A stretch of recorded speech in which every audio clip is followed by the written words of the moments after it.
प्यारे दोस्तों, सत श्री अकाल। ਅੱਜ ਅਸੀਂ ਬੈਸ ਸ਼ੀਟ 44 ਕਰਨ ਜਾ ਰਹੇ ਹਾਂ। ਇਹ ਸ਼ੀਟ ਆਪਾਂ ਰਲ ਕੇ ਕਰਾਂਗੇ ਕਿਉਂਕਿ ਮੈਂ ਵੀ ਤੁਹਾਡੇ ਵਰਗਾ ਇੱਕ ਵਿਦਿਆਰਥੀ ਹਾਂ। ਮੈਨੂੰ ਉਮੀਦ ਹੈ ਕਿ ਤੁਸੀਂ ਪੂਰੀ ਸ਼ੀਟ ਹੋਣ ਤੱਕ ਮੇਰਾ ਸਾਥ ਜ਼ਰੂਰ ਦੇਵੋਗੇ। ਤਾਂ ਦੇਖੋ, ਆਪਣਾ ਪਹਿਲਾ ਵਿਸ਼ਾ ਪੰਜਾਬੀ। ਅੱਜ ਸੜਕਾਂ 'ਤੇ ਮੋਟਰ ਕਾਰਾਂ ਦੌੜਦੀਆਂ ਦਿਸਦੀਆਂ ਹਨ ਜੋ ਆਪਣੇ ਧੂਏ ਨਾਲ ਵਾਤਾਵਰਣ ਨੂੰ ਗੰਦਲਾ ਕਰ ਰਹੀਆਂ ਹਨ। ਇਸ ਗੰਦਲੇ ਵਾਤਾਵਰਣ ਨੂੰ ਸ਼ੁੱਧ ਕਰਨ ਲਈ ਰੁੱਖ ਲਗਾਉਣੇ ਜ਼ਰੂਰੀ ਹਨ। ਅਸੀਂ ਆਪਣੇ ਦੇਸ਼ ਵਿੱਚ ਵਾਤਾਵਰਣ ਦਿਵਸ ਮਨਾਉਂਦੇ ਹਾਂ।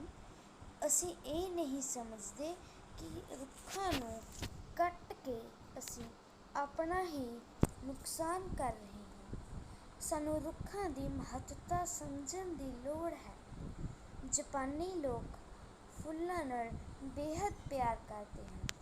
ਉਹ ਤੋਹਫ਼ੇ ਵਜੋਂ ਇੱਕ ਦੂਜੇ ਨੂੰ ਬੂਟੇ ਦਿੰਦੇ ਹਨ ਅਤੇ ਨਾਲ ਹੀ ਨਵੇਂ ਬੂਟੇ ਬੀਜ ਦਿੰਦੇ ਹਨ। ਕਈ ਦੇਸ਼ ਇੱਕ ਦੂਜੇ ਨੂੰ ਹਰਿਆਵਲ ਵੰਡਦੇ ਹਨ। ਇੱਕ ਪਾਸੇ ਅਸੀਂ ਰੁੱਖਾਂ ਦੀ ਪੂਜਾ ਕਰਦੇ ਹਾਂ, ਪਰ ਦੂਜੇ ਪਾਸੇ ਇਹਨਾਂ 'ਤੇ ਕੁਹਾੜੀਆਂ ਨਾਲ ਵਾਰ ਕਰਦੇ ਹਾਂ। ਰੁੱਖ ਮਨੁੱਖ ਦੇ ਸੱਚੇ ਸਾਥੀ ਹਨ। ਇਹਨਾਂ ਨੂੰ ਕੱਟਣ ਨਹੀਂ ਸਗੋਂ ਬਚਾਉਣ ਦੀ ਕੋਸ਼ਿਸ਼ ਕਰਨੀ ਚਾਹੀਦੀ ਹੈ। ਦੇਖੋ ਫਰੈਂਡਸ, ਰੁੱਖ ਆਪਣੇ ਕਿੰਨੇ ਵਧੀਆ ਦੋਸਤ ਹੁੰਦੇ ਨੇ।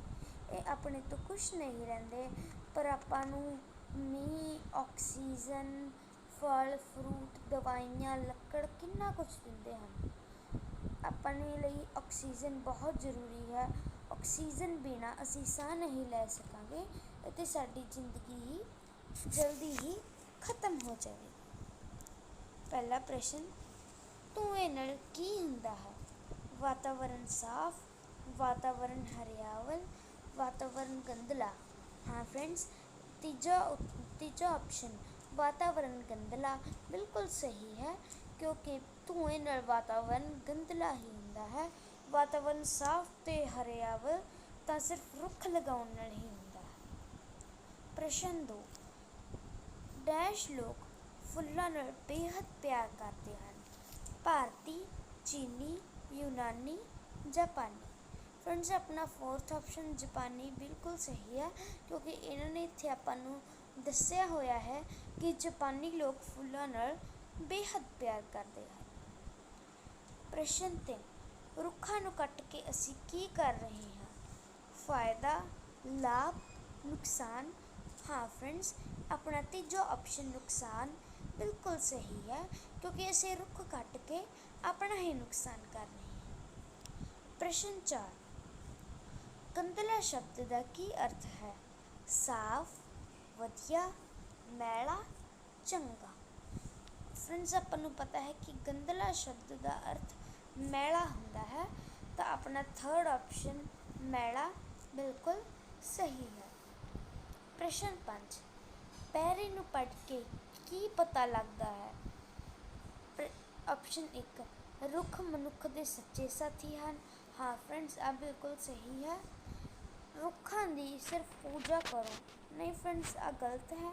ਆਪਾਂ ਨੂੰ ਰੁੱਖਾਂ ਦੀ ਦੇਖਭਾਲ ਕਰਨੀ ਚਾਹੀਦੀ ਹੈ ਅਤੇ ਉਹਨਾਂ ਨੂੰ ਕੱਟੇ ਜਾਣ ਤੋਂ ਬਚਾਉਣਾ ਚਾਹੀਦਾ ਹੈ।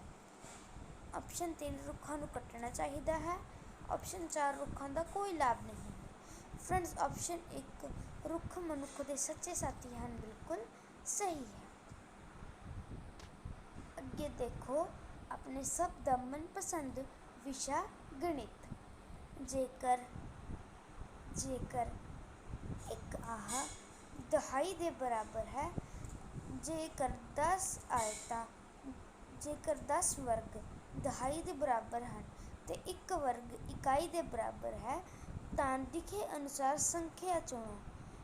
ਦੇਖੋ ਫਰੈਂਡਸ, ਇੱਥੇ 10 ਵਰਗ ਹਨ, ਇੱਥੇ ਵੀ 10 ਵਰਗ ਹਨ, ਇੱਥੇ ਵੀ 10 ਵਰਗ ਹਨ ਅਤੇ ਇੱਥੇ ਵੀ 10 ਵਰਗ ਹਨ, ਤਾਂ ਆਹ 4 ਦਹਾਈਆਂ ਹੋ ਗਈਆਂ। 4 ਦਹਾਈਆਂ ਆਪਾਂ ਨੂੰ ਪਤਾ ਹੈ ਕਿ 40। ਅੱਗੇ ਆਹ ਇੱਕ ਹੈ, 1 2 3 4 5, ਆ ਹੋ ਗਏ 40 ਅਤੇ 41 42 43 44 ਅਤੇ 45। ਤਾਂ ਫਰੈਂਡਸ ਆਪਣੀ ਆਹ ਸੰਖਿਆ 45 ਬਣਦੀ ਹੈ। ਤਾਂ ਆਪਣਾ ਐੜਾ ਉੱਤਰ 45 ਬਿਲਕੁਲ ਸਹੀ ਹੈ।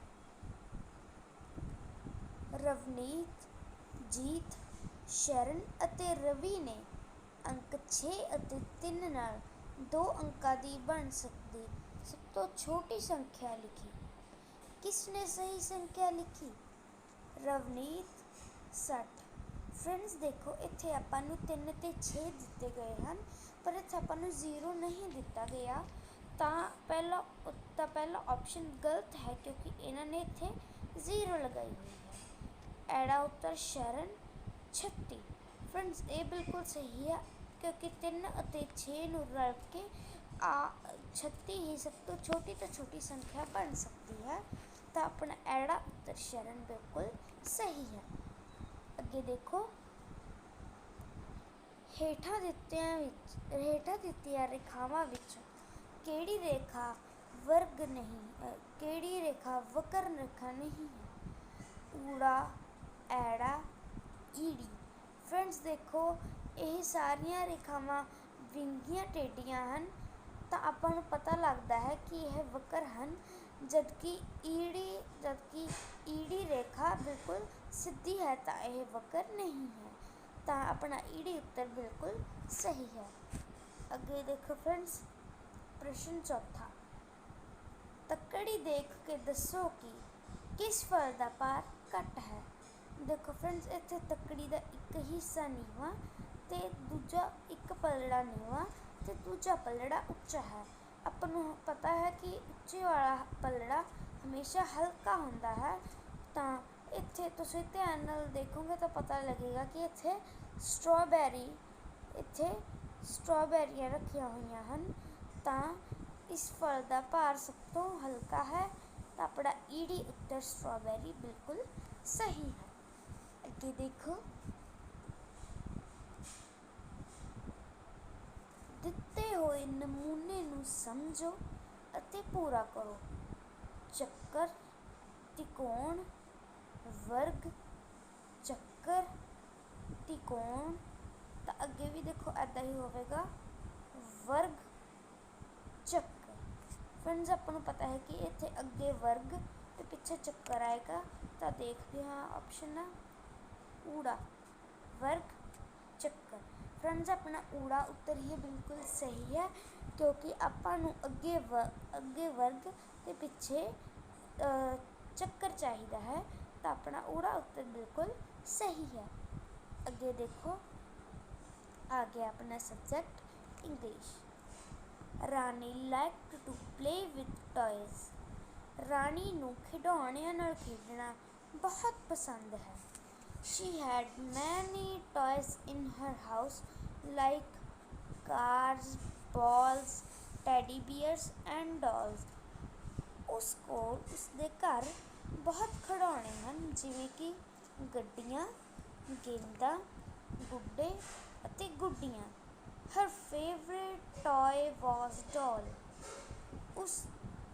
ਗੁੱਡੀ ਉਸਦਾ ਮਨਭਾਉਂਦਾ ਖਿਡੌਣਾ ਹੈ। Her mother had bought it for ₹250 on her birthday. ਉਸਦੀ ਮਾਤਾ ਜੀ ਨੇ ਇਹ ਗੁੱਡੀ ਉਸਨੂੰ ਉਸਦੇ ਜਨਮ ਦਿਨ 'ਤੇ ₹250 ਦੀ ਲੈ ਕੇ ਦਿੱਤੀ ਸੀ।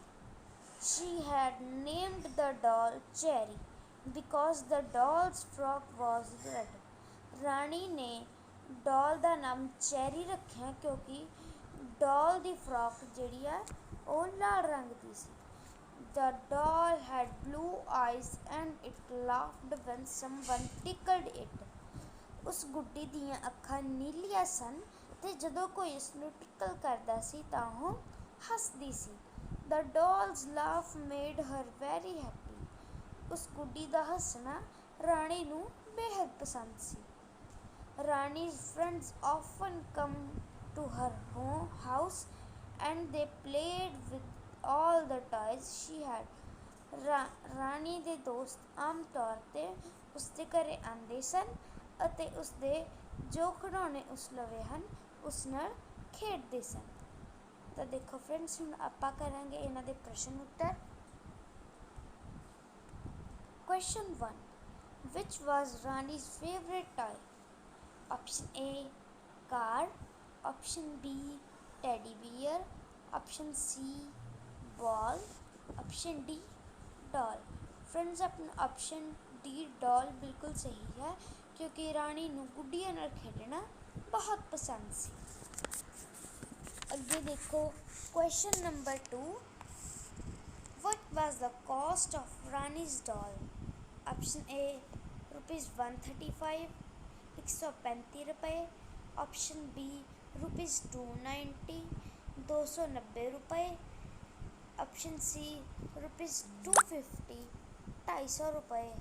फ्रेंड्स, अपना ऑप्शन सी 250 रुपये बिल्कुल सही है, क्योंकि रानी ਦੀ ਗੁੱਡੀ ਦਾ ਮੁੱਲ 250 रुपये ਸੀ, ਜਿਵੇਂ ਕਿ ਉਹਨਾਂ ਨੇ ਆਪਾਂ ਨੂੰ ਦੱਸਿਆ ਹੈ। ਅੱਗੇ ਦੇਖੋ क्वेश्चन नंबर 3.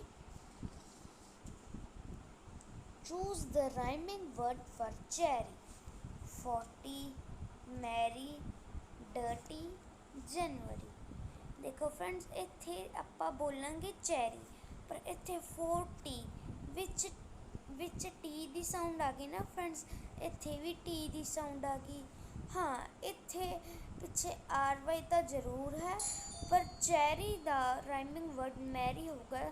ਜਿਵੇਂ ਆਪਾਂ ਇਹਨਾਂ ਨੂੰ ਇੱਕ ਨਾਲ ਬੋਲ ਸਕਦੇ ਹਾਂ, ਜਿਵੇਂ ਚੈਰੀ। ਇਹਨਾਂ ਦੇ ਹੋਰ ਵੀ ਕੋਈ ਨੇ, ਜਿਵੇਂ ਪੈਰੀ, ਹੈਰੀ ਐਟਸੈਟਰਾ।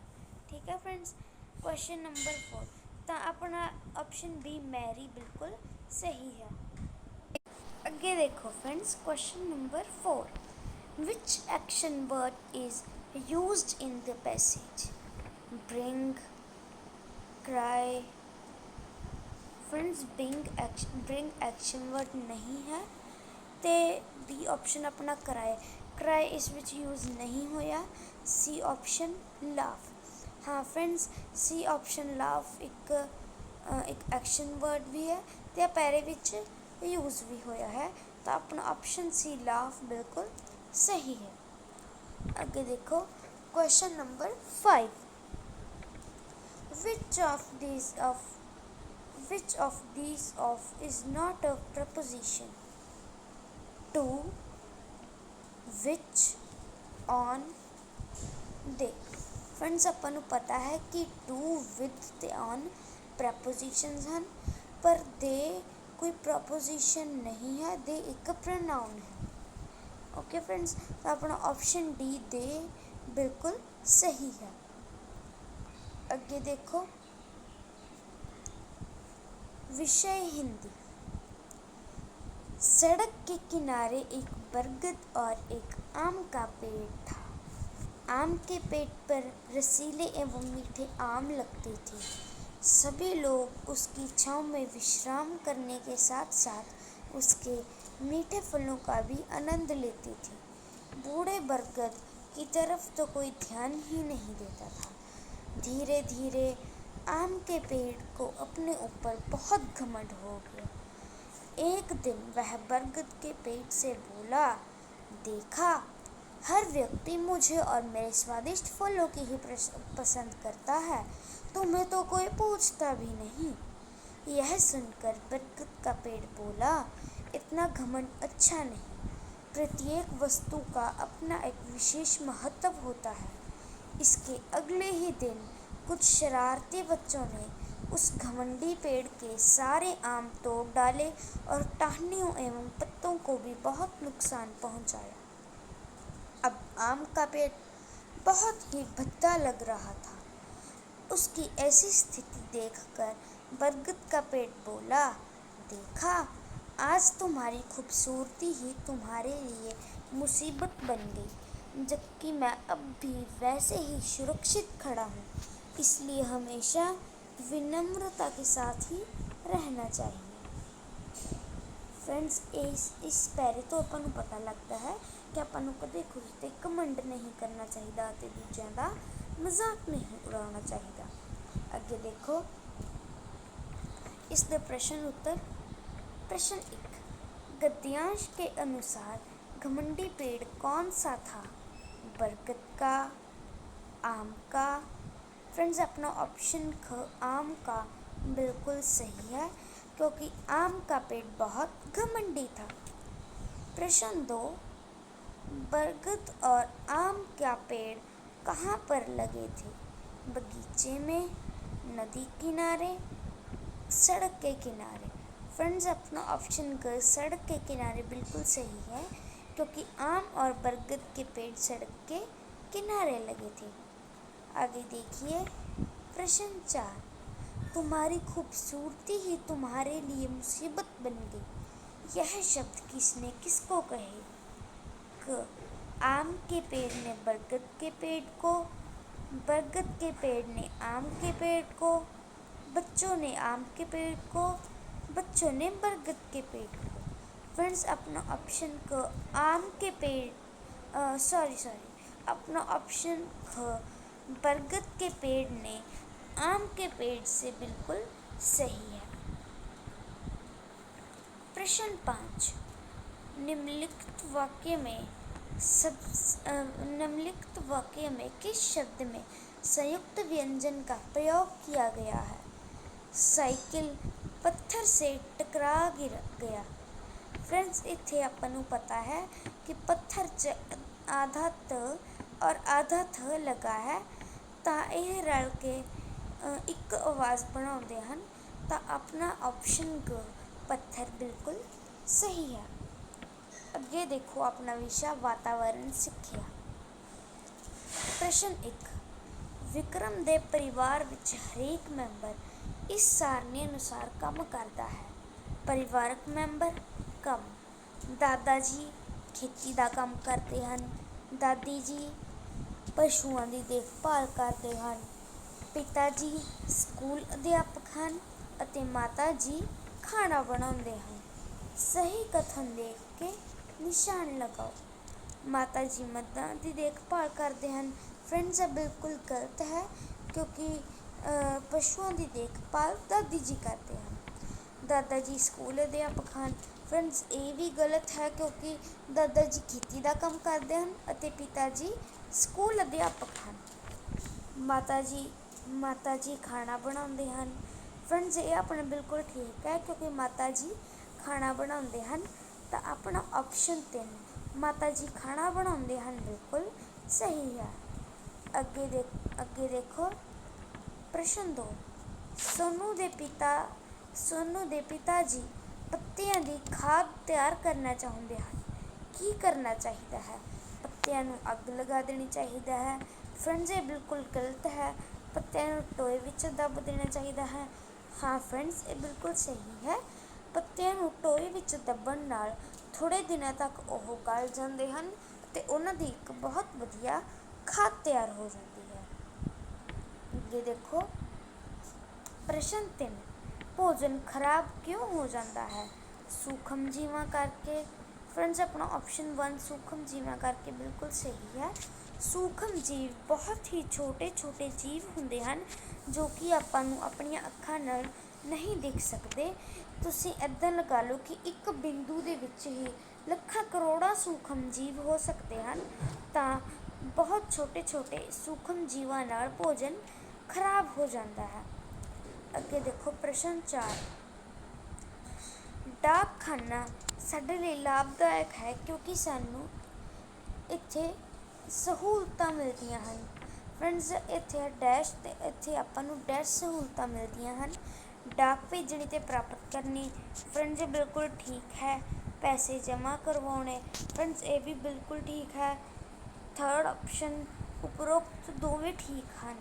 फ्रेंड्स आपां डाकखाने नाल डाक भेजनी ते प्राप्त भी कर सकते हाँ। आप पैसे भी जमा करवा सकते हैं।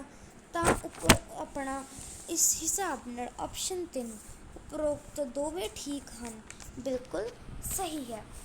अगे देखो प्रश्न 5, खेडां साडे शरीर नूं तंदुरुस्त रखदियां हन, उत्थे खेडां दे होर भी बहुत सारे लाभ हैं। इस संबंधी किहड़ा कथन ठीक है? खेडां साडा मनोरंजन करदियां हन, खेडां सानूं अनुशासन सिखाउंदियां हन। फ्रेंड्स दोवें बिल्कुल ठीक हैं। ਆਪਸ਼ਨ 3 ਉਪਰੋਕਤ ਦੋਵੇਂ ਠੀਕ ਹਨ। ਫਰੈਂਡਸ, ਆਪਣਾ ਆਪਸ਼ਨ 3 ਉਪਰੋਕਤ ਦੋਵੇਂ ਠੀਕ ਹਨ ਬਿਲਕੁਲ ਸਹੀ ਹੈ, ਕਿਉਂਕਿ ਖੇਡਾਂ ਸਾਡਾ ਮਨੋਰੰਜਨ ਵੀ ਕਰਦੀਆਂ ਹਨ ਅਤੇ ਖੇਡਾਂ ਸਾਨੂੰ ਅਨੁਸ਼ਾਸਨ ਵੀ ਸਿਖਾਉਂਦੀਆਂ ਹਨ। ਤਾਂ ਆਪਣਾ ਥਰਡ ਆਪਸ਼ਨ ਉਪਰੋਕਤ ਦੋਵੇਂ ਠੀਕ ਹਨ ਬਿਲਕੁਲ ਸਹੀ। ਫਰੈਂਡਸ, ਮੈਨੂੰ ਉਮੀਦ ਹੈ ਕਿ ਤੁਸੀਂ ਸਾਰੀ ਵੀਡੀਓ ਨੂੰ ਧਿਆਨ ਨਾਲ ਦੇਖੋਗੇ ਅਤੇ ਖੁਦ ਬ ਖੁਦ ਕੁਐਸਚਨ ਛਾਂਟਣ ਦੀ ਵੀ ਕੋਸ਼ਿਸ਼ ਕਰੋਗੇ। ਠੀਕ ਹੈ friends, okay bye, have a nice day.